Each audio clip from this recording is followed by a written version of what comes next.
Alhamdulillah Rabbil Alamin. Wassalatu wassalamu ala ašrafil anbiya'i wal mursalin. Nabina Muhammedin wa ala alihi wa sahbihi wa man tabi'ahum bi ihsanin ila yawmid dini thumma amma ba'd. Doista svaka zahvala pripada našem gospodaru Allahu subhanahu wa ta'ala. Salavat, mir i selam na Allahu poslanika Muhammeda alejhi salatu vesselam, njegovu porodicu, njegove časne ashabe i sve oni koji slijede na putu istine do sudnjega dana. Uvažena braćo, kao što znate, mi smo od prošlog četvrtka počeli da se družimo sa knjigom 30 savjeta za uspješan bračni život. 30 savjeta za uspješan bračni život autora Sultana Abdullaha El Amra. Govorili smo prošli put, imali smo jedno uvodno predavanje, nakon toga smo počeli da čitamo knjigu i govorili smo o bitnosti odabira budućeg supružnika. Alaikum selam. Alaikum selam. Ja baš kontam neko hladna voda, zagrijali vodu, maša. Hajde slobodno prođite vamo bliže, u smislu sam da vam ne puši tu od vrata.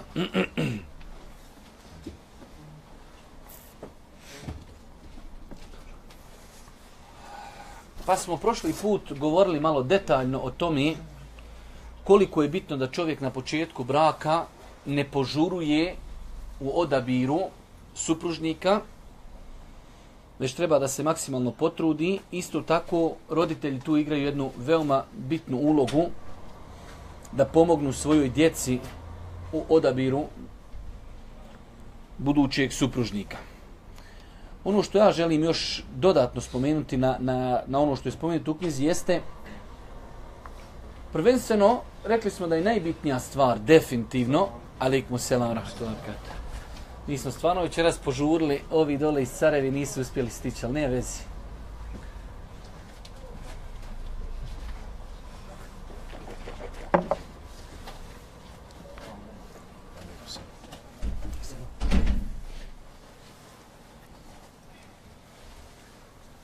Prošli put smo spominjali da bi trebala da bude najbitnija stvar koju čovjek treba da pazi kod budućih supružnika, bez obzira radilo se o muškarcu ili o ženi, da gledaju prvenstveno vjeru. Spomenuo je autor još neke stvari, sjećate se kad je govorio da kad je u pitanju, primjer radi taj budući zet, lijepo bilo da čovjek ima pitanja egzistencije obezbijeđena, kako ta žena koja se za njega uda ne bi odmah od početka imala problema u pogledu materije i tako dalje.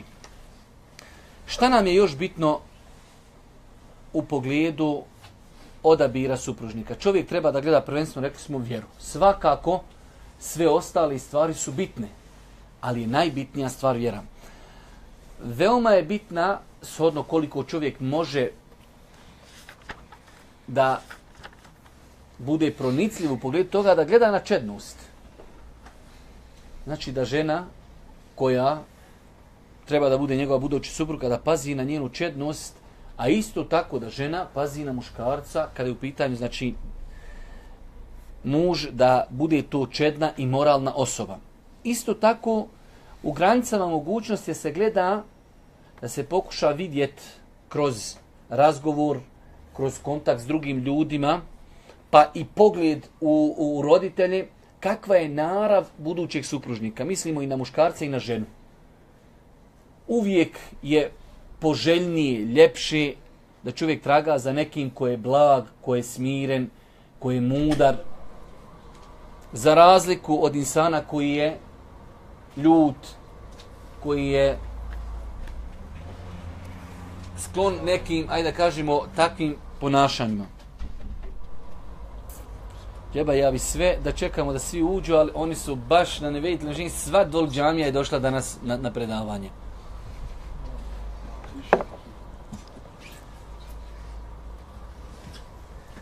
Sad kad Hamza uđe, zaključaj i ne da više nikom ulaziti.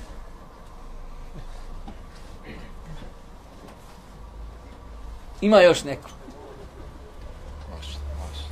Noća smo pogriješili, puno smo požurili, ali hajde nema vezi, šta ćeš?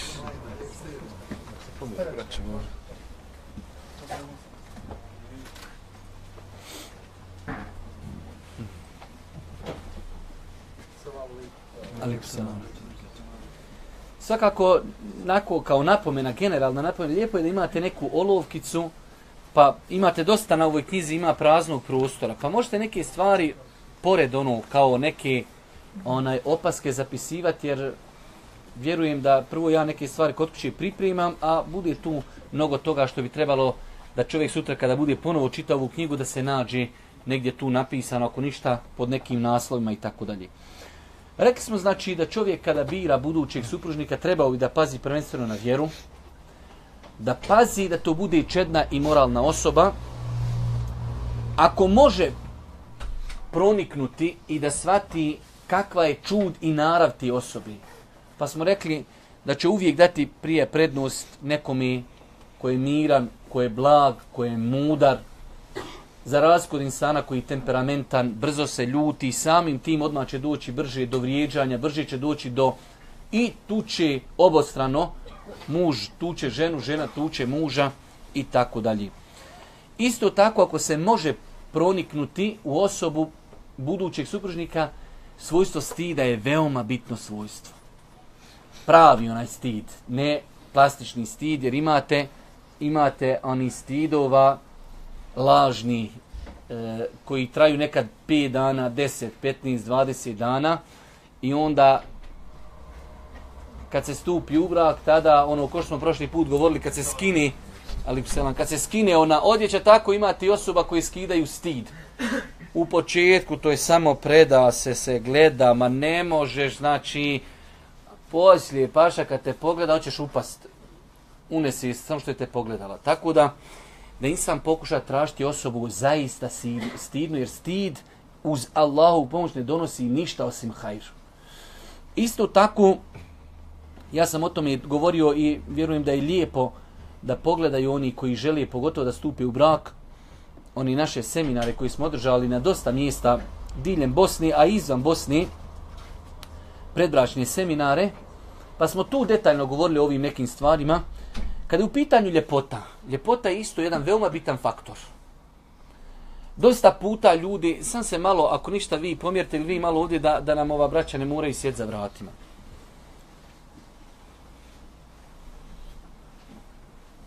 Ljepota je, braćo moja draga, vjerujte, veoma bitan faktor. Nije presudan, ali je veoma bitan faktor. Ja sam o tome govorio više puta, po mom nekom skromnom mišljenju, iščitavajući ovu temu, osobe u pogledu budućeg supružnika mogu se podijeliti u 3 kategorije. Imamo osobu koja nam se sviđa vjerski, o tome i ne govorimo, već govorimo, znači nakon toga sviđa nam se osoba fizički. Baš, ajde da kažemo, eto, sviđa nam se. To je, elhamdulillah, vjernica ili vjernik i vjera i znači izgled fizički, to je ekstra. To je šta? Full, nema dalje. Imamo osobu koja nam se ne sviđa, pravo nam se ne sviđa. Džaba, vjera, džaba, sve kaže ja ne bi s ovom osobom mogao živjeti. Fizički, jednostavno, ja sutra ne mogu da dođem u kuću i ta me žena čeka ili obrnuto. Sestra kaže, jednostavno tog čovjeka kad vidim, ne sviđa mi se. Bez obzira kakva je njegova vjera, u tom slučaju ne treba stupati u brak. Ni muško, ni žensko. Znači, dođeš prositi djevojku, sve kažu, uči Kur'an, lijepa, sve ti pogledaš, ama znači ni najmanje ti se ne sviđa. Traži drugu. Jer to će vremenom ostaviti na tebe traga. Dođeš jedan dan, na ulici vidio žena, nema kakvi nisi vidio. Znači, sam što još rogovi iz njih ne vire. Dođeš kući, pa ja rabijova moja, još i ona. Da dođeš kući, evo sad meni moja hurija došla. I imamo 3. kategoriju, to je osoba koja insanu se nešto plaho ne sviđa, ali i nema odbojnost prema njoj. Pri takvoj osobi ako se nađe vjera i nađu se druga svojstva, čednost, stid, porijeklo, bogatstvo, takva se uzima. Zašto? Zato što uz Allahovu pomoć vidjet ćete, oni koji su u braku znaju. Ljepota, bez obzira koliko je ljepota presudna, ljepota ti može, znači, možeš imati problema zbog toga. Tako da insan kad počne živjeti sa osobom godinama, kad osjeti njen ahlak, njenu ljepotu, pa na kraju krajeva, ne volim pošto su kamere uključene, ali sam intimni kontakt među supružnicima povećaje ljubav. Tako da znači, ako je osoba, nemamo odbojnost prema njoj, ali nije nešto da si joj sam čekam kad ću je vidjeti. Ali što bi rekao Efendija Đulan u Zenci, lapo, eto, znači, može proći. Takva osoba može proći. Ako se ispuni u njoj ostali uvjeti. Pa imamo znači 3 kategorije osoba u pogledu ljepoti. Imamo neko ko nam se zaista sviđa, ispunjeni su ostali uvjeti. Pa ovo je veoma bitno. Photoshop i ostale šminke i ostale plastične operacije, napuhivanje, znači šta ima se sve napuhat na insanu, ispuhat, šta ima ispuhat sve živo. Ne samo ljepota. Ljepota sa vjerom, čednostom, moralom i ostalim. To je znači najbolja opcija ako imamo odbojnost prema osobi. Bez obzira šta nam o njemu govorili, ja smatram da čovjek ne treba stupati u brak s takvom osobom zbog budućnosti. Put je dug. Imamo, rekli smo, onu srednju verziju, a to je da čovjek nema odbojnost, ali nema neku veliku privlačnost. Uz Allahu pomoć, ahlak, stid, moral, čednost, pa na kraju krajeva i intima, uz Allahu pomoć uzrokovat će da te dvije osobe, inša Allah, žive lijepo i sretno.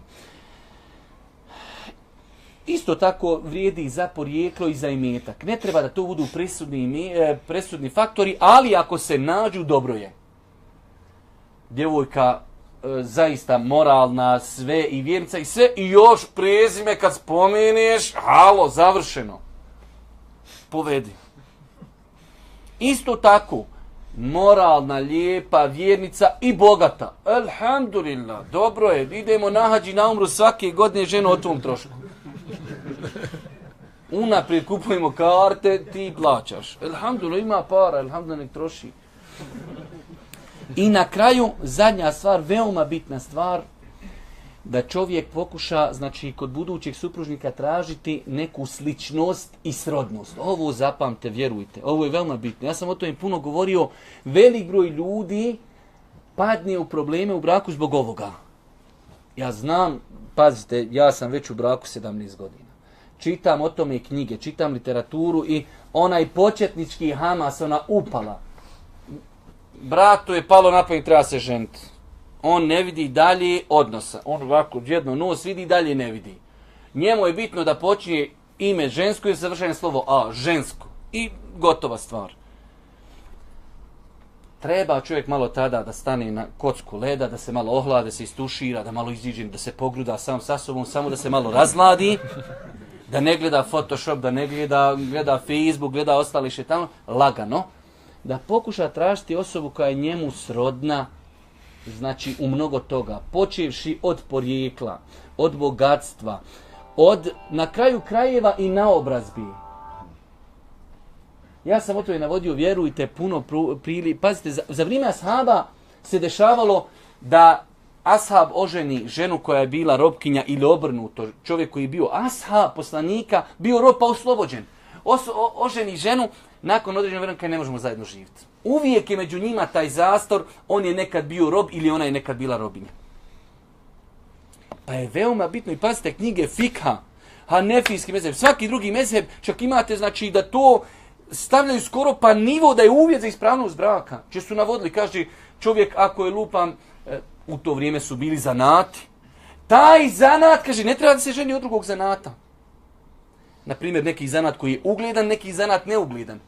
Kaže, ovi iz istog zanata, nek se oni međusobno ženi. Koliko to ostavlja traga na ljude? Danas je to čovjek studira medicinu, ili obrnuto, rećemo, sestra studira medicinu, a brat je završio za automehančara. 3 godine, ono, dok je se išlo 3 godine. Paša, u njega je sve kroz Bosch pumpe, sve u njega kroz motor, sve u njega kroz generalke, sve u njega kroz tu. U nje je sve kroz inekcije, sve je kroz upale, sve je kroz intenzivno. I pa oni ne mogu nikako da pričaju. On sa šarafima, ona s inekcijama. On sa šarafima, on sa odvijačima, ona sa zavijačima. Ne mogu njih dvoje pričati nikako. On njoj, haloba, ne znaš kak se guma puši. On kaže, haloba, ti ne znaš siru popit. Njih dvoje, nikako. Dok kad su oni tu negdje, on studirao medicinu, ona je medicinska sestra. Ha, bodi, paša, tu svaki dan se bodu. Ok. Pa je to, vjerujte, ja znam to je vama malo smiješno. Koliko to ostavlja traga na budućnost, na brak. Velikog traga ostavlja to na brak. Pa pokušajte u granicama, pazite, u granicama da čovjek pokuša da osoba, budući supružnik, bude sroda njemu u tim nekim faktorima bitnim. Naobrazba, pazite, porijeklo, uvijek je porijeklo. Ja sam, moj babo, moj dedo, mi smo ovdje rođeni u Sarajevu, ti si gore vas da su tvoji čuvali krave po Bjelašnici. Paša, vas da se svađaju. I obrnuto. Znači, pa kad su srodni, lakše je. Nema on njoj šta prigovoriti, nema ona njemu šta prigovoriti. On bogat, ona iz neke bijedne porodice ili obrnuto. Halo, tvoji svi ne vrijedi koliko vrijedi po gume mog auta. Pa, halo, hoćeš sad sutra te spremim finu čorbu? Ma zamutit ću ti otrova mišijeg, onog razumiješ da se otruješ, vrijeđaš mi mene i familiju i sve živo. Ali kad su oni srodni, onda je to mnogo prirodnije i mnogo bliži. Hajmo početi danas, imamo treći savjet, porodični dom utemeljen na vjeri. Šta kaže? Uzvišeni Allah daruje uspjeh u porodičnom životu onome kome on hoće od svojih robova. Nema sumnje da će Allah blagosloviti dom koji je ispunjen Bogu ugodnim djelima i njegovim ukućanima podariti obilje ovo svjetskih i ahiretskih blagodati. Znači, braću moja draga, hvala Bogu, vjerujte, meni je drago da je ova knjiga izišla, da se djelimično u 99% potvrdi. Iako sam ja ovu knjigu kad smo radili recenziju i redakturu, prvi put sam je vidio, nisam je zaista prije koristio, ali sve stvari ove koje imamo u ovoj knjizi su od strane naših daija rečene kroz predavanja. Znači, 99% ljudi nima ništa nešto plaho, novo, što mi nismo na onom predbračnom seminaru kazali ili na nekim drugim dersovima gdje smo govorili o porodici. Pa jedna od stvari koju smo mi uvijek potencirali jeste da kuća u kojoj se živi, početak braka, da se pokuša da to bude u duhu islama. Vjerujte, braću, nek priča ko šta hoće. Ali kuća u kojoj se gledaju filmovi, gledaju serije, ne klanja se, psuje se, kuća koja je izgrađena na kamati, na prevari, čovjek radi na poslu i svaki dan uzima mito, nemoguće da tu bude beričet. Nemoguće. Ti grijesi prvo njega pojdoše, a nakon toga ostavlja traga na njegovu porodicu. Pa insan koji hoće blagoslov, hoće beričet, treba da svoju kuću, vidjet ćemo drugo poglavlje, da očisti kuću od svega što je loše. Imamo prvi dio, da to bude kuća puna pokornosti. Da to bude kuća koja je jedna mala oaza u današnje vrijeme, kad vi imate prepuno kuća, hotela i raznih razvratnih mjesta, da to bude jedna svijetla tačka. Da to bude kulična rasvjeta u jednom gradu, da je to kuća imana, da je to kuća noćnog namaza, kuća Kur'ana, kuća istigfara, kuća u kojoj nema loših izraza, kuća u kojoj djeca poštuju roditelje, roditelji poštuju djecu, roditelji odgajaju djecu. U takvoj kući se može očekivati Allahu beričet. U nas problem ljudi, ne klanja se, psuje se, ostavlja se namaz, da ne govorimo o hamailijama, o zapisima, o svemu. I onda poslije, kaj ne možeš kraj s krajem. Pa normalno da ne možeš kraj s krajem. To je znači, inercija stvari. Ashabi na Uhudu jedan prekršaj koštuje 70 mrtvih ljudi. Jedan prekršaj. Kod nas čovjek dođe i kupio kuću od kamati. Šta može tu Allah ti očekivati? Šta može tako ti Allah tu očekivati? Svaki dan filmovi, svaki dan serije, nikad se ne klanja, nikad se ne donose salavati, nema istigfara, nema dovi, prepuno psovke, prepuno prevari. Šta hoćeš očekivati? Pa to je, paša, to je hotel sa 66 zvjezdica za šeitane. Znači tu je za njih, oni kao, ovaj nam je najbolji, paša. Nema. I normalno, ako je to hotel za njih, svakako da ćete non stop bosti, da ćeš non stop vrišćati. Za razliku od kući u kojoj nema slika, u kojoj se uči ezan, u kojoj se uči Kur'an, u kojoj se uči bekara, u kojoj se klanja, u kojoj se plače, u kojoj se dovi, u kojoj se zikri, u kojoj se donose salavati, u kojoj nema utakmica, u kojoj nema filmova, u kojoj nema pornografije. To je nemoguće, nije isto. Pa sebi postavite, braću moja draga, pravilo, ako niste oženjeni, hoćete zasnovati svoju porodicu, onda, ja kod mame i babi ne mogu reagovat. Nije to moja kuća. Ne mogu kod komšije, ne mogu kod rodbine, mogu kod sebe. Moja kuća, garsonjera, ali moja garsonjera će biti garsonjera imana. Znači čovjek postavi pravila da se tu klanja na fila, da se tu uči Kur'an i tako dalje. Nastavi. A ko želi postići to da život u njegovoj kući bude satkan i ispunjen vjerom, neka povede računa o tome da se u njegovom domu čine raznovrsna bogugodna djela, poput obavljanja na fila namaza, to jest dobrovoljnih namaza, koji se obavljaju nakon farz namaza ili općih nafila, kao što su duha namaz, vitr namaz ili 2 rekata nakon uzmanja abdesta, zatim noćni namaz i slično. Allahu poslanik sallallahu alejhi ve sellem rekao je: najbolji namaz jest onaj koji čovjek obavi u svojoj kući izuzev farz namaza. Nažalost, pazite, opet treba stvari gledati pozitivno i treba ih gledati racionalno. Velik broj ljudi ne zna čak po hanefijskom mezhebu da je sunnete bolje klanjati u kući nego u džami. Iako kod njih ima jedna klauzula, ako se čovjek boji da kad uđe kući da će ga nešto ometati ili da će zaboraviti ili da će nečim biti zauzet, onda da klanja u džami. Ali generalno pravilo i kod njih, oni radi po ovom hadisu, da se sunneti bolje ih je klanjati kod kući. To je stav hanefijskog mezheba, da ne govorimo i o drugim mezhebima. Jedan od razloga jeste, ovo će spomenuti autor, jer ja nešto sam baš pišem ovih dana neku knjižicu o namazu, pa eto, Allah baš dao da sam i o tome i pisao. Jedan od razloga da je čovjek više iskren u namazu koji klanja kući. Znači čovjek kad klanjaš u džamiji svaki dan sunnete klanjaš, maša, vi kako on uvijek, njega nekad sunneti ne propuštaju. Znači, to je podložno, čovjek može potpasti pod rijaluk. S druge strane, zbog beričeta i zbog blagoslova da čovjek klanja u svojoj kući. Farzi se klanjaju u džamiji, ali sunneti se klanjaju u kući. Zbog blagoslova i beričeta, pa klanja žena, pa klanjaju djeca, pa klanja čovjek. Zamislite koliko u jednoj kući, neke to kuća koja ima 3 djece koji klanja. Otac i majka. Koliko je danas tu učenja Kur'ana u toj kući? Neko klanja sunnete, neko klanja vitr, neko klanja duha namaz, neko klanja farze, znači ako je u pitanju žena i tako dalje. Pa je to kuća koja prepuna je cijeli dan namaza. Prepuna je salavata, prepuna je istighfara i tako dalje.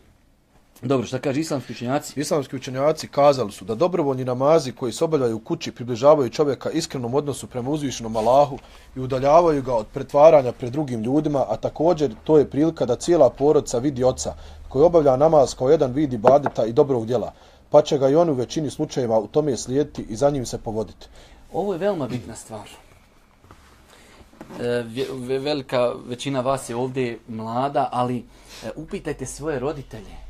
A možda se i vi sjećate kad čovjek se sjeti svog oca kako je on nekad klanjao. To ostane čovjeku u sjećanju. Pa dijete koje vidi svog oca da redovno klanja duha namaz, klanja sabahske sure, klanja podne, klanja jaciju, klanja vitre, ustao na noćni namaz. Nije isto kao dijete koji nikad u životu ne vidi svog babu da klanja. Jer rekli smo davno kroz mnoga predavanja, djeca pogotovo dok ne krenu u školu. Kad krenu u školu, to je već nešto čak s aspekta nekog naučnog drugačije, ali prije što krenu u školu, jedan od glavnijih načina i metoda učenja jeste šta? Uzor.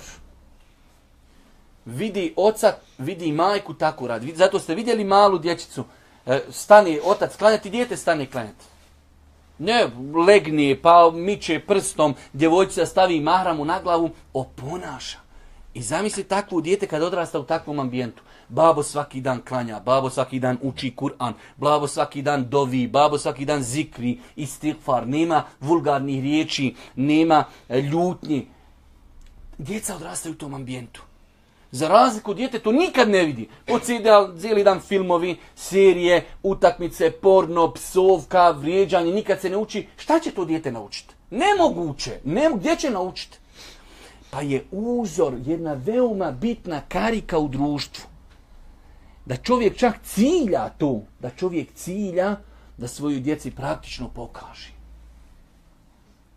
Nekad se može desiti da čovjek kaže djeci, djeco, jeste li vi klanjali, on još nije klanjao. Ali osnova je čovjek kad klanja, i nakon toga, djeco, jeste vi klanjali.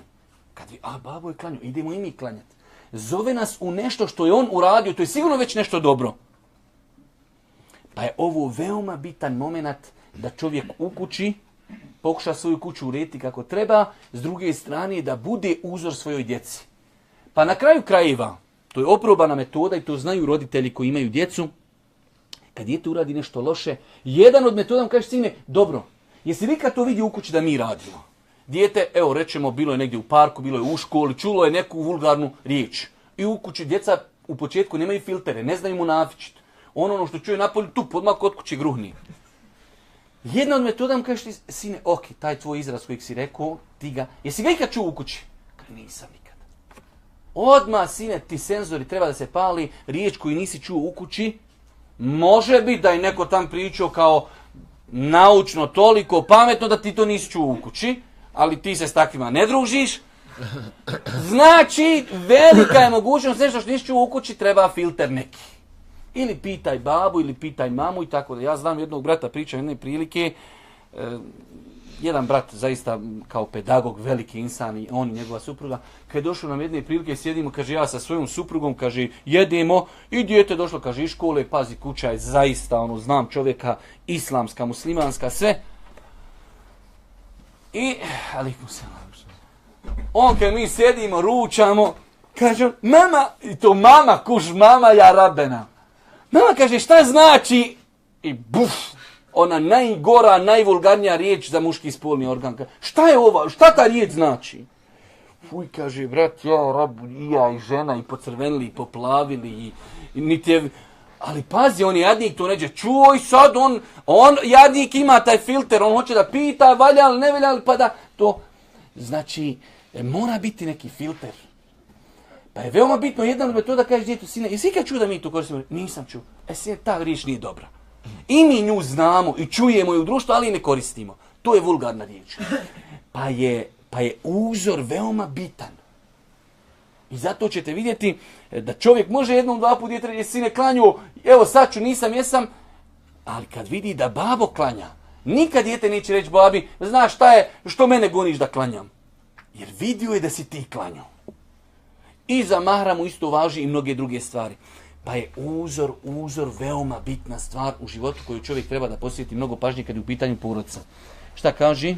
To potvrđuje hadis u kojem Allahov poslanik sallallahu alejhi ve sellem kaže: kada neko od vas klanja farz namaz u džamiji, neka ostavi dio namaza i klanja ga u svojoj kući, jer uistinu će Allah u kući zbog njegovog namaza dati veliko dobro. Nema sumnje. Završi to. Pored navedenog u kući se mogu učiniti i druga dobra djela, poput učenja Kur'ana, čitanja korisnih knjiga i literature, zajedničkog dobrovoljnog posta ili razgovora o vjerskim temama. Ovo su samo prijedlozi i lijepi prijedlozi. Znači da čovjek ima u kući vrijeme kad uči Kur'an, on sa svojom porodicom, da se u toj kući klanja, da se u toj na kući dovi, da se u toj kući zikri. Pazite,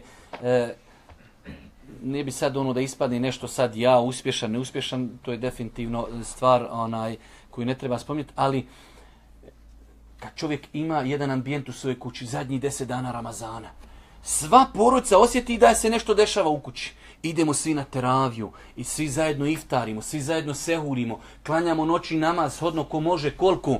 Jednostavno, sva kuća je, što bi rekao, dobila neko novo ruho.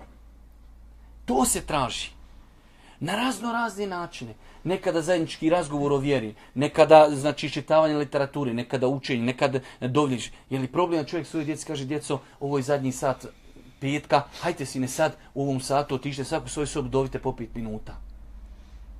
Ili sutra je dan Arefata, šta velite da sutra svi zajedno postimo, pa ćemo sutra svi zajedno iftart. Pa ustajemo svi zajedno na sehur, pa svi zajedno iftart. To je kuća blagoslova, to je kuća beričeta, to je kuća sreći. I djeca odrastaju tako. Djeca odrastaju, paketići se dobivaju za Bajram. Kad će babo Bajram da dobijemo paketić? Kad ćemo na Bajram da dobijemo Bajram banku? Znači, djeca odrastaju u tom ambijentu i to je dobro. Vjerujte da je to dobro. Ne da očekuje kad će nova godina, ne kada će doći Djeda Mraz, kada će biti 1. maj da se... Ne, znači mi imamo svoje principe i dijete odrasta u tome. Odrasta sa lijepim rječnikom, odrasta sa lijepim adetima. U kući se posti ponedjeljak, četvrtak, dan Arefata, pa se djeci pojasni, ovaj dan ko posti takva mu je nagrada. Ovo je dan Ašuri, pa ko posti takva mu je nagrada. Ovo su 10 dana mjeseca Ramazana, zadnje noći, poseban ibadet.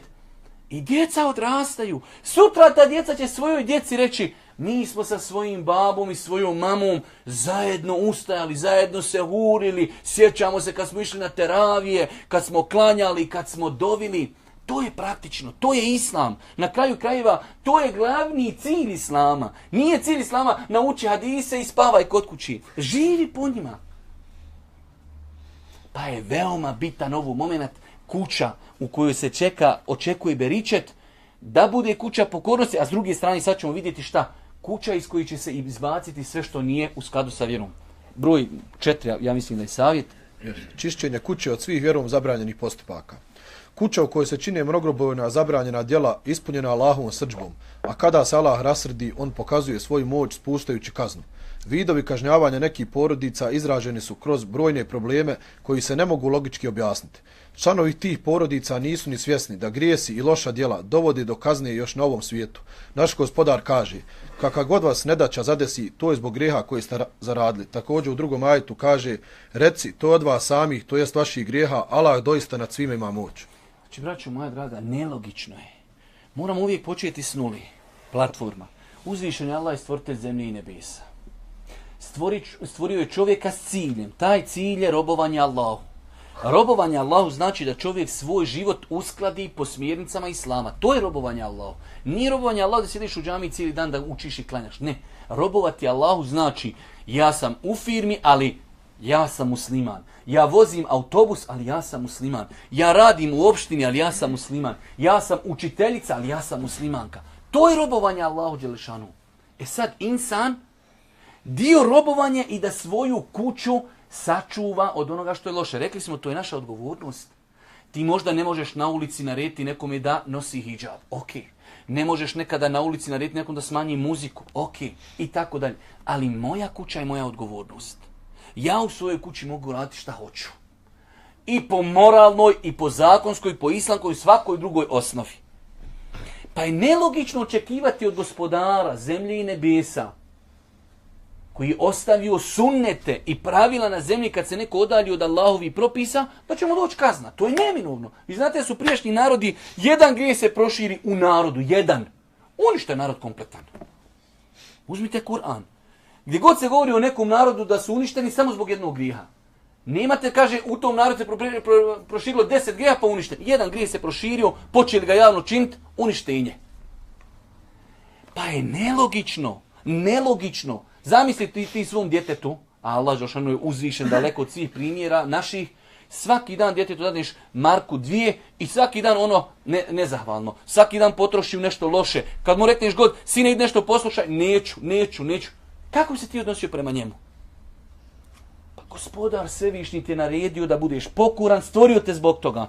I insan u onom mjestu gdje on može, gdje je on šef, filmovi, serije, slike i da ne govorim šta može sve biti u jednoj kući od problema, znači mora čovjek očekivati, a govorit ćemo poslije da neko pogrešno ne shvati, iskušenja imaju i Allahovi pokorni robovi. Ali imamo iskušenja, imamo kaznu. Pa su to dva različita faktora, na kraju ćemo inšala govoriti o tome. Ali čovjek koji je nepokoran, kad mu dođu ti belaji, to su kazne. To su dunjalučke kazne. Još na dunjalku. I zato ćete vidjeti, ja znam ljudi, loš odnos prema roditeljima, čovjek krade, čovjek vara, u kući uvijek problem. Problem između članova porodice, problem u kući, uvijek negdje neki problem. Znači, to je bukvalno konu staro neko šuplje bure. Jednu rupu začepiš 10 novih. Tako ti je. Okrenuo si leđa svome Gospodaru, onda nemoj očekivati ništa dobro. Dobro, šta kaže dalje? Da li se možda muž nekad zapita, do kada ću se nalaziti ovim problemima i brigama koji se iz dana u dan povećavaju? Zar nije kucnuo čas da se ove nedaće uklone od moje porodice? Kada ću napokon osjetiti spokojstvo i duševni smiraj u svom porodičnom životu? Znači, braćo moja draga, razlika je veoma bitno. Aj, molim, još jednom pročitaj pa ćemo onda to povezati. Okay. Da li se možda muž nekad zapita, do kada ću se nalaziti ovim problemima i brigama koji se iz dana u dan povećavaju? Zar nije kucnuo čas da se ove nedaće uklone od moje porodice? Kada ću napokon osjetiti spokojstvo i duševni smiraj u svom porodičnom životu? Da se čovjek zapita. čovjek poslije, kad shvati zašto živi, pa dođe to neko iskušenje koje je možda isto današnje iskušenje, ali on se drugačije prema njemu ophodi i drugačije na njega ostavlja traga. Danas ti problemi ostavljaju na tebe negativnog traga. Zašto? Jer se udaljuju od Allaha i to dolazi kao kazna. Nisi svjestan zašto to dolazi. To samo tebe razara. Pa čovjek kad ima problema, prvenstveno treba da počne od sebe.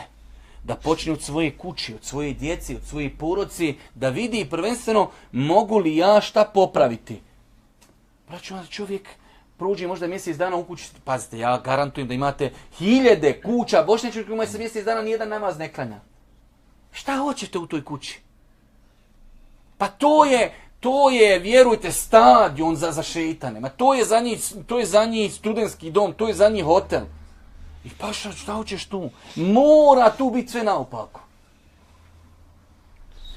Pa insan onda dođeš na nivo da ti ideš svojoj kući, a ne osjećaš spokoj, ne osjećaš zadovoljstvo. Čovjek vjernik, on će biti iskušan, ali on sretan, on je zadovoljan, zna šta je tu. Pa je to jedna velika razlika. Ova ista pitanja sebi postavlja i supruga koja trpi i osjeća bojnost svog supruga koji se od nje udaljava ili je među njima zavladala emocionalna prezasićenost ili bezosjećajnost. Možda im je to što griješi i što dopuštaju da njihova kuće bude plodno tlo za činjenje zabranjenih dijela prouzrokovalo dunjalučku patnju, ali oni to ne primjećuju. Znači vjerujte, braćo moja draga, imate izjave Selefa, kaže znao sam učiniti grijeh, na svojoj jahalici primijetio bi tragove tog grijeha. Prije sam kaže jahalicu koja je pod nazivom pokorna, jednostavno jahalica, svi znate šta znači imati konja ili devu koja je pokorna. Kaže sutra dan, nakon što počnem činiti grijeh, jahalica se više ne ponaša, ja lijevo, ona desno. Primijetim, kaže, grijeh na ponašanju svoje supruge. Imam ženu veselu, raspoloženu, sve. Dođem, uradio sam negdje grijeh, dođem kući, nije mi to više moja žena. Pa je neminovno da tragovi grijeha dođu insanu u kući. Pa kad insanu dođu u belaji, musibet, iskušenje, prva stvar, halo, šta ja radim u ovoj svojoj kući? Kakva je moja kuća? Ima li tu namaza? Ima li tu grijeha? Ima li tu psovke? Ima li tu vrijeđanja vjeri? Ima li tu ismijavanja? Ima li? Ima. Čisti. Pa je to, braćo moja draga, veoma bitno. Znači imamo da kuću očistimo od svega što je loše i ima da to u tu kući s druge strane nakon toga. Znate kako kad kompjuter ima viruse? Prvo šta uradimo? Pobrišemo sistem, da sada nešto drugo instaliramo ispravno. Tako je u kući. Hajmo prvo očistiti, nakon toga da instaliramo da to kuća bude kuća pokornosti, potpomaganja na putu istine. S druge strane, i mnogi televizijski kanali koji šire nemoral imaju direktan utjecaj na muža i ženu, što dovodi do slabljenja njihove vjere i morala i rasplamsava njihove negativne sklonosti, strasti i porive. Šta se može očekivati od kuće koja je ispunjena zabranjenim sadržajima? Vjerujte, braćo, možda insan u datom momentu, mjesec, 2, 3 ne osjeti negativne posljedice toga. Ali čovjek po cijeli dan sjedi, po cijeli dan nakon što dođe s posla i po cijeli dan sjedi i gleda filmove i serije. Zajedno sa svojom ženom, sa svojom djecom. Nemoguće, neminovno je da to donese negativne posljedice za tu porodicu. Ta žena gleda muškarce. Ubija tu ljubomoru muža prema ženi. Grijesi, čovjek gleda u druge žene. Djeca gledaju. Kad je snimio neko film u kojem filmu se promovira nešto pozitivno? Nema toga, ljudi. Nije zbog toga televizija u osnovi izmišljena. To ti direktno i indirektno promovira nemoral. Non stop u serijama, to vi znate. Non stop se nekog zaljubio, nekoga neko prevario, nekoga izvaro i tako. To je sve to, sve snimljeno u jednoj vili. Samo sjede i samo snimaju. A to ljudi ko neuzubila, rekao sam kad sam govorio na onom predavanju, ko zombi, samo kad će serija, čeka, šta će bit? Ona rekla, ono Esmeraldi, halo, ba znake, fate, ona hoće te otruje. Ja, rabena, ali ona ubijeđena da se to dešava, čoveče. Pa znaš li ona, tamo ti nikak da skontaš da te ona hoće veli otrovati. Mogu ljudi skontati. Znači, pa koliko je u svemu tome nemoral, koliko je izostavljeni namaza, koliko je loši termina i tako dalje. Jeste li nikada vidjeli u nekoj seriji da se promoviši neka lijepa pokrivena žena i ona je tamo sjedi, pokorna, klanja, zikri? Ba nema takvi tamo. Jer onda će doći neko dijete i reće, ja da budem ko ona pokrivena. Jok! Treba da budu bretelce, bude kratko, da ti viri pupak, da ti vire noge, da ti vaku, da ti ušnjaci, da ti usta napuvana, sad su usta ko papuće, volki, razumiješ? Napuši usta, napuši, šta imaš sve napuva da ne navodim. To će, eno sad vam djeca, kad hoće da idu na maturski, to pumpama se pušu. Volka usta, čoveče. To je sve poludlo. Gdje je poludlo? A vidilo na serijama, čoveče, vidilo na filmovima. Ni Allah, i ti sutra hoćeš tvoje dijete, halo, kaže, dijete, ti si mu dozvolio, ti si mu pustio, zajedno s tobom. Allahom se kunim, sjećam se kad sam bio malo dijete, to jest tada, tek bila pojava televizije.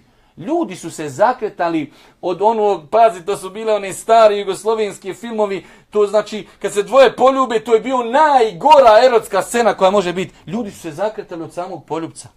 Sad, paša, kakvo zakretanje, daj moram se zoomirati, ti kak da uđem ja, sad televizor veći od ove table, čoveče. Veći glumac od tebe uživo.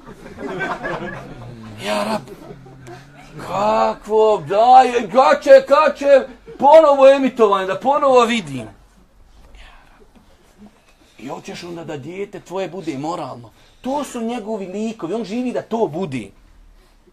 Ponašanjem, oblačenjem, postupcima, svime, to su njegovi likovi. I nemoguće onda očekivati beričat. Nemoguće, braćo moja draga. S druge strane, odnosno kad bismo... Ako bismo bili realni i objektivni, ističemo da nekada muž živi u pokornost uzvišenom Allahu, dok njegova supruga čini određene grijehe zbog kojih se njihov porodični dom izlaže srdžbi gospodara. A nekada je obrnuta situacija, kada je žena pokorna uzvišenom Allahu, dok je njen muž griješnik koji je skrenuo s pravog puta, pa je zbog njegovih grijeha spuštena kazna na cijelu porodicu. Znači imamo ovo opet jedna verzija, možda blaža, djelimično. Da imamo jedno od dva supružnika koji se odalo grijesima. Ali, pazite, وَاتَّقُوا فِتْنَةً لَا تُصِيبَنَّ الَّذِينَ ظَلَمُوا مِنْكُمْ خَاصًا. Bojte se fitni, smutnje koja kada doći, neće potrebiti samo one koji su bili u smutnji. Sutra ako dođe neka poplava, da, ne daj Bože, poko Sarajeva. Pezić će stan dole na Alipašnom, tuda zaobilaze. Nema Peziću, i ti ideš dole za Jadransko more, paša. Odeš i ti sa ostalima. Tako i u tvojoj, dođeš ti tamo cijeli dan si neđe na poslu i cijeli dan na frendice, ašikovanja tamo i dođeš kući, ama nešto mi nije okpa, paša, to ti je, nema šta 1+1. Možda žena čedna, moralna, djeca, sve fino, ali ti si im dovuko vreću šeitana u kuću. 100%. I obrnuto. Pa i ta, znači, opcija treba čovjek da i bude svjestan da može nekada biti cijela porodica iskušana zbog jednog člana. Jer uz suha drva gore i sirova. Dalje. Zato je obaveza svakog ponaosob da ustraje u pokornost uzvišenom Allahu i da se udalji od nedozvoljenih dijela i postupaka, kako bi se postigli porodična sreća i uspjeh. Naš gospodar nam je obećao, a onome koji se Allaha boji, on će sve što mu treba učiniti dostupnim. Porodici čiji su članovi bogobojazni, uzvišeni Allah podarit će spas, uspjeh i olakšat će im život. Iz drugog ugla možemo kazati da ako jedan supružnik čini grijehe, tada je dužan da se popravlja, a obaveza drugog supružnika jeste da na njega pokuša utjecati lijepim riječima i savjetima, mudro i blago, jer su razdvajanje i razvod braka posljednje rješenje. Ovdje imamo jednu veoma bitnu stvar. A to je, pazite, supružnici, nekad se može jedan dio vremena provesti da čovjek krije, čovjeka, kažemo, mislimo supružnik, krije od svog supružnika neki grijeh koji čini, ali se to sazna. To se vidi na fizionomiji, vidi se na ponašanju i tako dalje. Ako čovjek shvati da njegov supružnik ima znači neki problem, onda je osnova, ono što nam je osnova i prema drugim muslimanima, da čovjek savjetuje na lijep način. Da pokuša pojasniti stav vjeri, stav ulemi, kako to vodi. Pazite, ja znam, vi znate da smo mi iskušani sa tim, da nas ljudi dosta kontaktiraju i pitaju. I koliko imate porodica, kada jedan od dva supružnika kriniđe ne treba, u većini slučajeva tu se završi razvodom braka, ali to prije toga bude svega i svačega. Pa je obaveza i moralna i vjerska da insan ako primijeti da njegov supružnik nešto radi što nije dobro, da ga pokuša na lijep način upozoriti, savjetovati i tako dalje. Ovdje dolazimo do, pošto je kraj ovoga savjeta, do tog momenta kako čovjek da zna da je nešto iskušenje, a da je nešto kazna. Na način, znači, da uzviši Allah subhanahu wa ta'ala obećao čak vjernicima, a hasiben nasu yutraku yaqulu amanna wa hum la yuftanun. Misle li ljudi da će biti iskušani, da kažu mi vjerujemo da neće biti iskušani. Kažu mi vjerujemo. Pa imamo, znači, kad dođe nešto loše u porodicu, da čovjek sam sebe preispita. Ako ima grijeha, onda kažeš ovo je kazna. Dok ako se ti zaista trudiš, pokušaješ, onda kažeš ovo je iskušenje. Ovo je iskušenje. Razlika ista vidi se na tome kako to čovjek prihvata. Čovjek koji to shvata da je iskušenje, on to prihvata zahvalnošću Allahu. Hvala Allahu dželešanu. Božji poslanik kaže, insan kada ga zadesi loše, on se strpi pa bude nagrađen. Pa je svojstveno mu'minu kada dođe iskušenje, on se strpi. Dok svojstveno drugom insanu dođe mu musibet, on psuje, vrijeđa, proklinje, što na mene, ja uvijek, ja i tako dalje.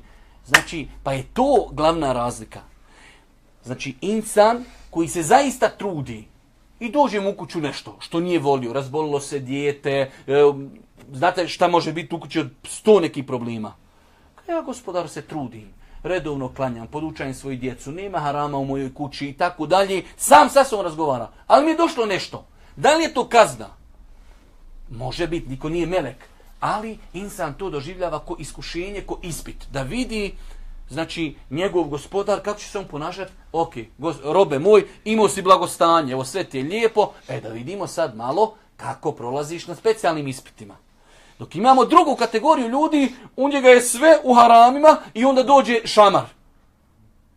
Šta li je to? Je li to iskušenje? Nije, to je kazna, paša. Pa insan tako treba da gleda na ti. Pa može se nekad desiti da su dvije iste stvari. Ali jednom čovjeku je to iskušenje, a jednom je kazna. Shodno stanju prije iskušenja koje je došlo, ili kazni, i shodno kako to čovjek prihvata. Vjernik čovjek kaže, inna lillahi wa inna ilaihi rađi'un, hasbunallahu ni'mal wakil, doista nam je Allah zaštitnik i on je lijep zaštitnik, strpit ću se na tome, očekujemo da Allaha nagradu i tako dalje. Postiće svoju suprugu, svoju djecu, strpite se i tako dalje. I poslanici, bolji od nas ljudi su bili iskušani, dok ljudi drugi psuju, vrijeđaju, pa na kraju krajeva oni standardni otrcane fraze, zašto ja, gore dole, čovjek nikad životu ne klanja. I dođe i mu svi kaže, jo, sve na meni ide, pa treba paša sve na tebe, na koga će? Dobro. Da još jedan, ja sam konto 2 još ova savjeta pročitati, ali Boga mi sporo idemo. Spori smo ko puževi. Hajde da vidimo malo, uključi bržu neku brzinu. Vođenje brige o porodičnoj kulturi i naobrazbi. Svaka porodična... Pa ima, ja konto još 3 savjeta pročitati. Ja, rab, jesmo usporili. Hajde preskoči ovaj. Hajde, ovaj je dobar, ali preskoči ga. Ovaj sad sljedeći. Nastojati da se ljubav konstantno razvija. Čudno je to da, nakon što se u prvoj fazi bračnog života dostigne vrhunac ljubavi i povezanosti između supružnika i nakon što prođe jedva prva godišnjica braka ili nešto više, neke parove obuzme emocionalna praznina. Takvo nešto može se manifestirati kod oba supružnika. Ovo je zaista dokazano, pokazano, pogotovo ne daj Bože. Pogotovo ne daj Bože ako se čovjek odaje grijesima. Onda ide turbo. Ali generalno, znači, ljudi u početku, znate kako, pogotovo to je, ajde kažemo, neka inercija stvari, čovjek koji se čuva od harama prije braka, sestra se čuvala harama prije braka i jednostavno njima je u početku interesantan brak. Ženi interesantan muškarac, muškarcu interesantna žena i to je to. I to ide, to su te emocije, guli, 1 godina, prvi heftu dan svaki žena, volim te, Jesse, ti si ovo, ti si ono, onda jednom u 10 dana, jednom 15, jednom mjesec, nakon toga, hajde, ba rekao sam te volim, više ne moram te ovo do sudnjeg dana, znaš da te volim. I onda, još ako na to pridodaš grijehe koji udaljavaju supružnike, ako na to pridodaš, gledaš u žene, pa ova bolja, ova ljepša, ova priča 16 jezika, ova moja ne zna ni bosanski dobro, pa ovako, pa onako, onda tu dolazi do jednog zahlađenja, što je veoma opasno. Vjerujte, znači imate ljudi koji žive, to su vam 2 kocke leda. Živi, oni nakon, pomalo se nekad led očeše i to je to. Hladno, u kući, kod njih uvijek u minusu temperatura. Ali eto, kad živimo zbog djece, gore, dole, možeš kod ljudi, u njih uvijek temperatura 40, vrije paš. Pa čovjek treba tome, znači, pazi, to je nešto što se ljudima dešava, da se meni to ne desi. Dobro, šta kaže dalje? Muž tada vrlo često... Pazite sad ovo nas ubi. Ovo nas ubi. Ja sam tu prvi, gledaj sad. Muž tada vrlo često izlazi iz kuće i ne obraća pažnju na to da je potrebno da određeno vrijeme provodi sa svojom suprugom. Niti mu je stalo do njenih osjećanja i težnji, a kada mu se na to skrene pažnja, on pronalazi opravdanje u riječima. Prošlo je i iščezlo vrijeme ljubavi. Allah sejšnik. Znači, meni je ovo drago da rekne neko drugi da ne govori Pešić. Ispadi, ja sam sad napuhan kaj Pešić samo priča kako žene treba njihova prava, nema muškaraca niđe na planeti i tako dalje. Znači, šta se dešava? Kad dođe do tog zahladnjenja, onda jednostavno čovjek se osjeća neđe drugo ljepši. Ha, so akika, ha, so on ide večera, pa što me sam nek nisam kod kuće imala. Ha, so na kafu, taj Haso dnevno pije kafa, razumiješ, njega je krv postala kafa. Sam nek nije u kući. On dođe, žena ljuta, ma boli me, prija kad se tek užiš, žena malo sam puše, ženo šta je, trebam se popraviti, jel sve u redu, da nisam nešto skrivio. Pošto žena puše, lupa glavom uzi, lupaj, ma boli me briga. Otupio, znači jednostavno zalađenost. Vjerujte, to je opasno. Allah mi svevišnjik. Znači opasno. Ja sam o tome mnogo puta govorio. Jedan veliki problem savremenog doba, imate ljudi koji su u stvarnosti odsutni. U stvarno, pravo odsutno, nema ga kod kući. Nema, taj je po akikama, po svadbama, po hodanjima, nema gdje ga nema. Po Jablančkim jezerima, po izletima, nema gdje god se nešto organizuje, on je prvi, hop. Problem, žena kod kuće sa 3-4 djeci, u garsonjeri, u jednosobnom stanu, da ima 100-soban stan, hoću čovjeka da imam. Imamo druge koji su tu, su samo tjelesno, ali su virtuelno neđe drugom. I ti vjerujte, znači, Allah vam se kuni nama, nazovu nas neka žena, kaže muž, on u postelji bračnoj, on je na Facebooku. Ja bi njemu fino mobitel, ovako, ne bi mu ga ovako gurno jer može ga progutati, ovako. Evo ti mobitel, najedi se, morali, još veći, ima li ikakav iPhone 10. Evo ti ga u usta. U bračnu postelju došao, igraš se. I ali pa ajde da on odgovara na pita. Vego on se dopisuje, leži pred njega žena i ona vidi, on se dopisuje s drugim ženama. Allahom se kunim tako imate slučajeva. I ono kao, nešto ima šeh u braku. Pa što pa ideš u rikverc, čoveče, ti si non stop u rikvercu, ti ne znaš ubaciti naprijed, voziš bez retrovizora, čoveče. Pobi sve iza sebe. Kaj nešto, sad. Allah.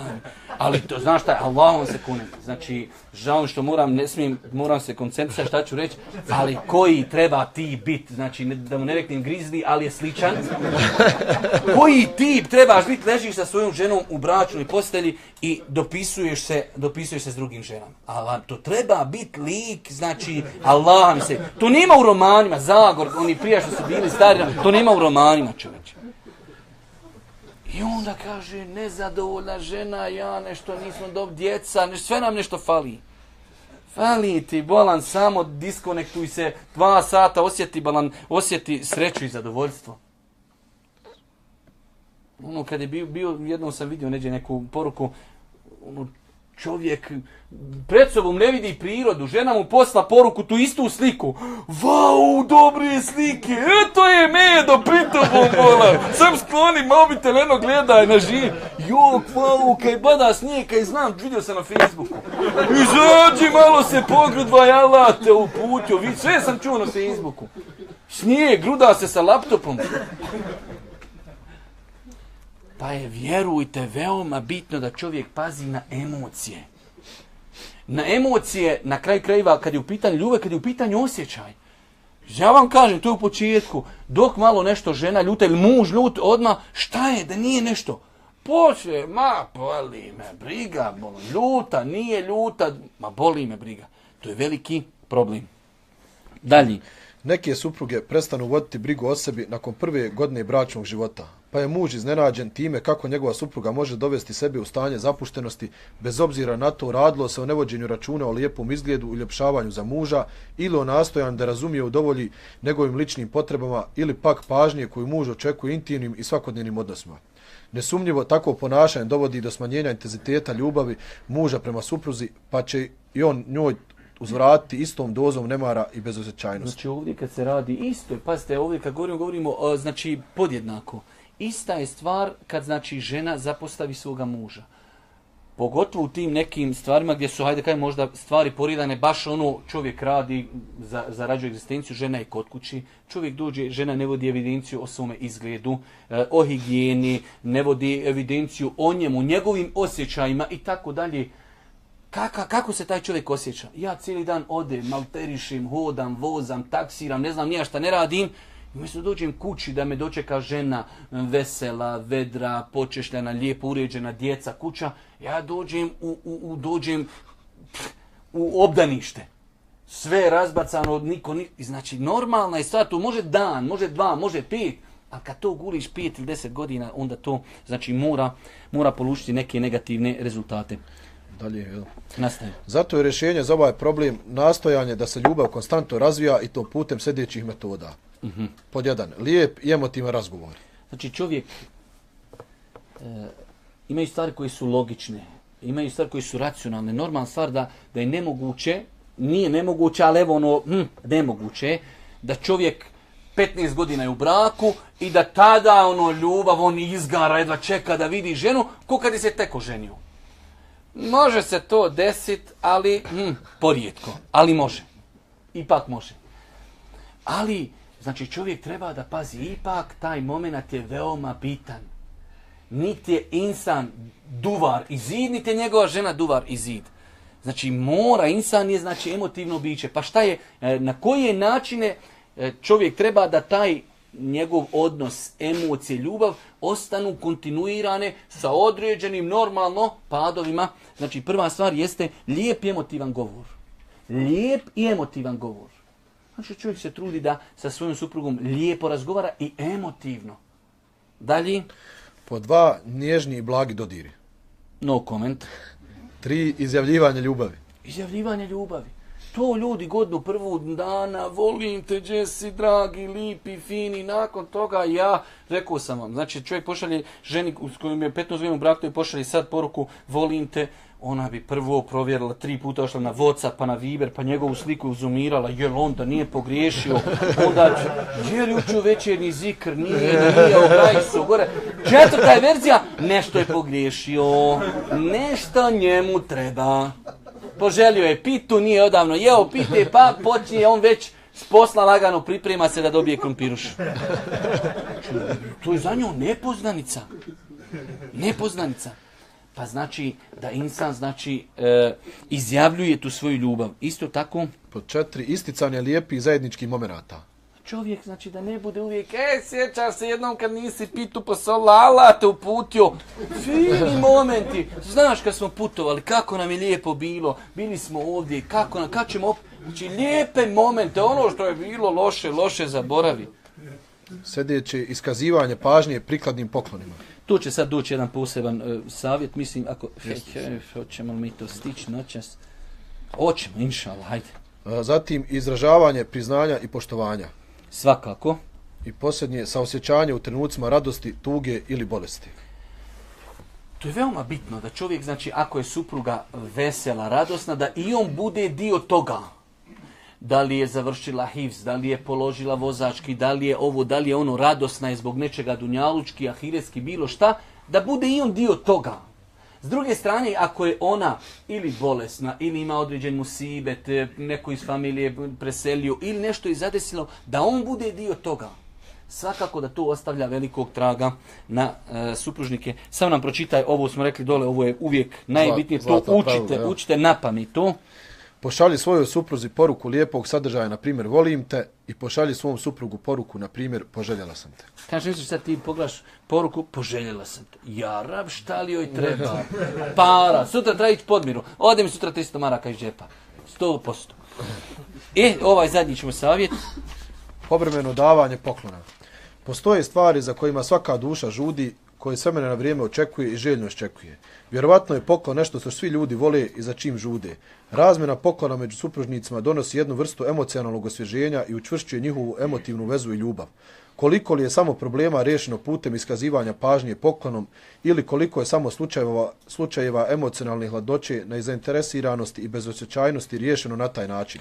Znači, pazite, poklon, vidjet ćete, ovo je zaista ja nisam našao na jedan kraći način da je neko pojasnio pitanja poklona. Ali poklon nekad djeluje i da se možda emocije koje su lagano počele malo da hlade, a vidi stvarno i dalje misli na mene moj muž ili moja supruga na mene misli. Šta znači? To jednostavno na taj moment djelimično malo oživljava taj emotivni dio kod supružnika. Vjerovjesnik sallallahu alejhi ve sellem na to je ukazao u hadisu: dajte poklone jedni drugima, zavoljet ćete se. Dobro. Kao što je važno dati poklon, još je važnije posvetiti pažnju odabiru prigodnog poklona, a to zahtijeva pronicljivost i poznavanje onoga što druga strana voli. Pazite, znači ovo je veoma bitna stvar.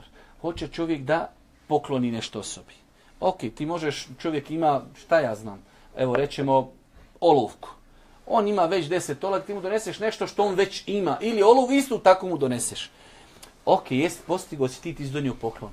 Ali je dodatno kad ti znaš da si donio nešto što on priželjkuje, nešto što voli, nešto što nema, ili možda ima takvu vrstu, ali nema baš to. Pa to, ali to treba šta malo? Treba malo ipak tu biti ono, ne znam, jel tu se može reći šminker ili malo da čovjek malo baš osjeti te stvari. Da čovjek malo baš uživa, romantičan, da malo bude, baš to. Kupi ženi, doneseš joj nešto, imam toga već 15, daj koja prva kuna naiđe ženu, evo tebi poklon. Znači nešto što će pokazati kolika je tvoja briga za supružnikom. Ne samo da si mu donio poklon. Svakako svaki poklon ima svoje mjesto. Ali poklon, nešto što je možda nekad negdje tvoja supruga ili suprug spomenuo. Volio bi da mi je nekad u životu da imam to. Da mi je neki sahat ovo, ono, da mi je neku odjeću, da mi je neke cipele, da mi je nešto. Što je u granicama ljudske mogućnosti. Ono nekad u šali prođe neko, daj je meni ovog BMW-a, sutra ti, žena BMW kupila. Neće kupiti, ali ono, samo primjera radi. Ako ništa, pošaljete jednu lijepu sliku na ide, kaže, evo onaj BMW što bi ti volio da imaš. I to je opet dio. Dobro. Na primjer, ako muž zna da njegova supruga ne smatra da je knjiga dragocjen poklon, onda je neće ni poklanjati knjigu, ili ako muž zna da njegova supruga voli romantične izlaske, na kojima će sa svojim mužem provesti lijepe trenutke na nekom posebnom i neobičajnom mjestu, onda će iznenaditi takvim izlaskom. Znači, to je bitno. Čovjek nekad, evo, ti voliš čitat. I neka, evo, knjižica ova 30, a žena, ona i čitanje su dva rasta kontinenta. Ti kaže, ženo, poklon, knjiga.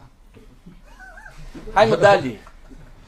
Nešto što ona voli, nešto što će njoj dodatno pokazati, iako kultura je da čovjek i kad dobije poklon, nešto što mu se ne sviđa, poklon nije ciljan vrijednošću. Poklon je ciljan pažnjom. Ali govorimo već ako hoće neko da postigne baš efekat poklona, onda da se malo potrudi. Šta je to što moja supruga ili moj suprug, šta on to voli? Šta bi njemu ostavilo na njega posebnog traga? Dobro, dalje. S druge strane, i supruga treba osluškivati želje svoga muža i ako primijeti da njen muž često spominje, na primjer, mobitel, onda je to prikladan poklon za muža. Dobro, prije kupovine poklona supružnik treba razmisliti o tome koji je poklon odgovarajući kako ne bi kupovao ono što drugi supružnik već posjeduje. Jer ako supružnik već posjeduje određenu stvar, neobazrivo je da mu se poklanja isto ili slično. Ukoliko supruga ima veći broj različitih parfema, muž ne bi trebao da joj ponovo pokloni novi parfem. Ali ako joj već poklanja parfem, onda treba da vodi računa o tome koja joj vrsta parfema odgovara, pošto se ukusi razlikuju. Pazite, ovo su toliko praktične i jednostavne stvari da se ne trebaju komentarisati. Znači ako imamo, supruga ima 20 parfema i ti sad još odeš pred Fahdu i kupiš onaj od marke, onaj što od njega drže i ljudi džin, onaj što smrdi, Allah. Imaš mirisa, brate, dođi da te namirišim, aj moraš da me namiriši, Allah mi, znači, dođeš kući i prvo što odeš, opereš ruku i opet heftu dana smrdiš. I ti ideš žene, evo ga mirisa na ščabi. Kupljen pred Fahdom i od njega bježe i ljudi džin. Znači, ako već ima 20 parfema, da je nešto drugo, brate, majka mu stara sjedi i razmisli nešto drugo. A ako ću već kupit nešto, svi njeni mirisi 20 maraka, kupću i sad 30 maraka, nešto što je bolje od onoga što ona ima. Da nešto postignem. Ako muž, na primjer, posjeduje iPad, besposljedno bi bilo da mu supruga pokloni novi iPad. U toj situaciji bilo bi prigodnije da mu pokloni, recimo, novi ručni sat. Pored odabira prigodnog poklona, potrebno je povesti računa i odabir odgovarajućeg vremena za uručivanje poklona. Ovo je, vjerujte, veoma bi. Pogledajte, to su toliko jednostavne stvari. Da čovjek, hoćeš već, Božji poslanik kaže, djeljujte poklon se zavoli. I definitivno poklon, znači, sigurno ostavlja velikog traga, pogotovo na supružnike. Ali, hoću da poklonim nekom nešto, prvo pazim, znači da ispunim jedan dodatni moment, a to je nešto što je njemu drago, nešto što je njemu lijepo, nešto što će nositi, nešto što će da ne bude ono samo sutra da se riješi toga. To je jedna stvar. Druga stvar, vrijeme. To je, vjerujte, ko je ožen tu zna šta znači. Dijete plaće, došlo, razbilo se tamo neđe na klizak, teče mu krv, i ženo, evo ti miris. I ti, i miris, sad ću baci sve kroz prozor, nije pa što vrijeme sad za mirise, dijete mi vozi ga uhitnu. Žena s nekim razgovara, ti miris, evo na gori ispred Fadove džamije. Nije vrijeme za to. Žena servira kipi tamo poljev, ženo, evo ga ruža. Pobrisat će s tvojom ružom špore i voz. Znači, ambijent, znači vrijeme da čovjek, ili kad, evo uvijek će navesti ovaj autor, ili kad su neki malo već kasniji sati, kada, znači, hajde kažemo, emocije, ili da čovjek odi na posebno mjesto, u restoran, iznenadi svoju suprugu i obrnuto. Znači, kad govorimo ovdje, zaista govorimo obostrano. Dođe čovjek s ustom, s posla, čovjek radi negdje tamo, kako se zove, na nekoj kasi, ljudima cijeli dan naplaćuje čipseve i tamo vam, i on dođe s vrata, evo ti poklon. Biži mi s očiju, sam da sjednim, da malo progledam, da popijem kafu, da mi pritisak spadne, pa ne znam šta sam mi poklonila. Ću početi je sat, mislim da je čips. I pusti me da se smirim, da malo se vratim u život, da malo progledam.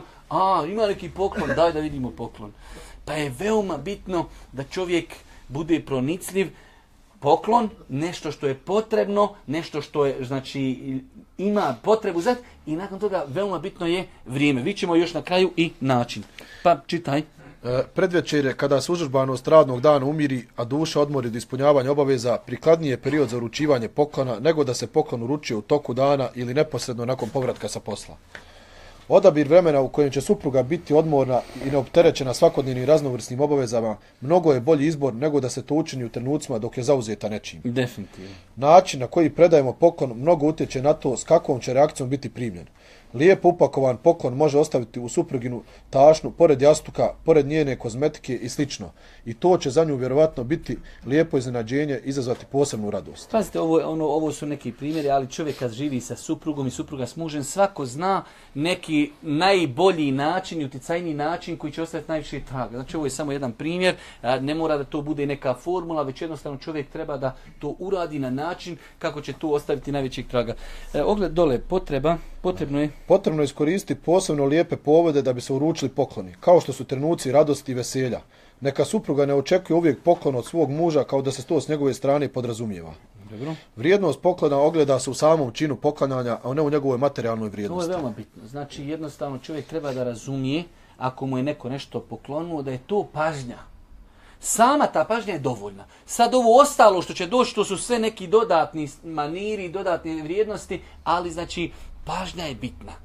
Otišao je čovjek na umru, primjera radi, govorimo o nekom drugom, mimo supružnika, i doneseš nekom čovjeku nešto što donijećeš mu možda onu malu bočicu zemzema, ali kažeš, ovo sam tebi kupio, dole kad sam uzimao tebi je, nisam ja to uzeo onako ofrlje, pa onako, ne, kad sam uzimao ovu kapicu, ovu sam tebi namijet, nisam te zaboravio u Meki.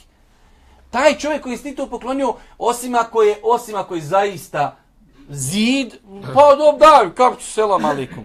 Ali ti mene dole u takvim ibadetima i takvim emocijama i tako, ti mene dole nisi zaboravio. Znači, to je velika stvar. Ne gleda se više koliko čovjek, ako bi iz Mekke svakom donio po sat seiko, paša, trebao da ima novčanik volki. To su miris, kapica, mi svaki, to je tu. Ali je bitna pažnja. Bitno je da insan na tebe mislio. Isto i kad su u pitanju supružnici, opet shodno, znači, materijalnim mogućnostima. Ali je bitan moment da to ojača bračne veze. Vjerujte, mi smo samo Allah, ja imam svoje neko pravilo životno od kojeg ne odustajem. Sreća je tako blizu. Samo i mi ne znamo dohvatiti. Taj poklon može biti čokolada od pola marke. Može tako mi Allah. Znači poklon može biti čokolada od pola marke. Ali doneseš supruzi koja to poštuje i koja to uvažava. Donio si poklon pola marke. Ali me nisi zaboravio. Kad si bio negdje u žurbi, kad se vraćao s posla, kad si bio u supermarketu, ovo sam ženo tebi kupio. I obrnuto. Pa znači, poklon je, njegova vrijednost je pažnja. I svakako da to ostavlja pozitivnog traga na supružnike. Neke jednostavne i male geste također se mogu smatrati poklonom. Kao na primjer, poziv muža upućen supruzi da zajedno večeraju u nekom lijepom restoranu ili priprema mužu posebne večere u privatnosti njihovog doma na nesvakidašnji kreativan način, to je serviranje i aranžman. Vjerujte, braćo, ja opet vraćam se na ovo naše poglavlje. Toliko je sreća blizu. I vjerujem obostrano. Imate izuzetaka, o izuzetcima ne pričamo, već govorimo o normalnim ljudima i muškarcima i ženama. Toliko su ljudi zadovoljni, bilo koja supruga i muž kaže idemo sutra u neki restoran gdje ćemo pojesti nešto zajedno. Ta večera će i koštati, evo rećemo 20-30 maraka. To je, bez obzira kako i ko zaradio, to nije nešto mnogo. Ali jednom mjesečno čovjek odi sa svojom suprugom, to je naš dan kad mi idemo, lagano se opustimo, razgovaramo, prisjećamo se, neki uspomeni. A to, osim da je ona frižider i uključen i hladan i to puna smrznutog voća, ma znaš kad bi došli, joj je bez veze im bilo. Mimo toga mora ostaviti na nju traga. I obrnuto. Znači, to su sitnice. Večera koja košta, evo sad ne govorim ja, ne znam ti prestižni restoran, ali da odeš u neki klasičan restoran da pojedeš nešto normalno, znači tu je 20 do 30 maraka, pojedeš nešto slanog hranu, kolač, popiješ kafu, to je 30 maraka. 30 maraka za svoju suprugu jednom mjesečno. Ali Allah, misliš, noća si suprugu odveo možda na večeru, 15 dana, u što god ti pogledaš, supruga skače i donosi, hoćeš u šerpu, šta ćeš? Ma niš nako gledam kako će ti ići na šerpu. I zaval, i zadovoljstva, i sreći. Mene muž vodio. Doje sutra hasne. Gdje ste vi išli mi? Halo, mene moj nikad u životu nije vodio. Moj mene svaki mjesec vodi. I vau, to je nešto veliko. Znači, sreća je blizu. 30 maraka, 10, 20 marka, pola marki. Ali mi to ne znamo osjetiti, ne znamo živjeti, ne znamo implementirati u našem životu. Pa je ovo, vjerujte, veoma bitna stvar u životu. Čudno je to što neki muževi prestanu iskazivati pažnju svojim suprugama kroz poklone, uz opravdanje da su već ostarjeli ili da se to treba prakticirati samo u prvim godinama bračnog života. Da. Neke supruge zanemaruju poklanjanje svojim mužema, opravdajući to brigom o djeci, posjetama gostiju i druženjima sa prijateljicama. Da. Neki ljudi smatraju da su pokloni jedna vrsta raskoši i pretjerivanja, te da u ovom vremenu nema potrebe za tim. Pazite, u svemu, i u islamu i u životu trebaju biti granice. Nelogično je sad čovjek u dugovima nekim, ne zna šta će, razbija glavu, tam mora jadnik vraćati ratu i sad kupio ženi neku haljnu 250 maraka, evo neki poklon. To je nelogično i neracionalno i na kraju krajeva sigurno se može smatrati pretjerivanjem. Ali je li problem neki poklon od 10 maraka, od 20 maraka, neki sat. Na kraju krajeva ne mora čitati dole propušta ali vodu ne propušta, neki fin odgovor kineski 5 maraka i dobar je. Ali bitna je pažnja. Na kraju. Preporuka mužu. Preduhitri svoju suprugu i već danas joj nešto pokloni. Preporuka ženi. Noćas. Preporuka ženi. Ti preduhiti svog muža i ovog momenta, iznenadi ga poklonom, jer budi siguran da će taj poklon promijeniti njegov odnos prema tebi. Definitivno. Molim Allah da nas učiti na putu istine, molim ga subhanahu wa ta'ala da vam bude milostiv na svojim danu, subhanak Allahumma wa bihamdika, ashhadu an la ilaha illa anta, astaghfiruka wa atubu ilejk.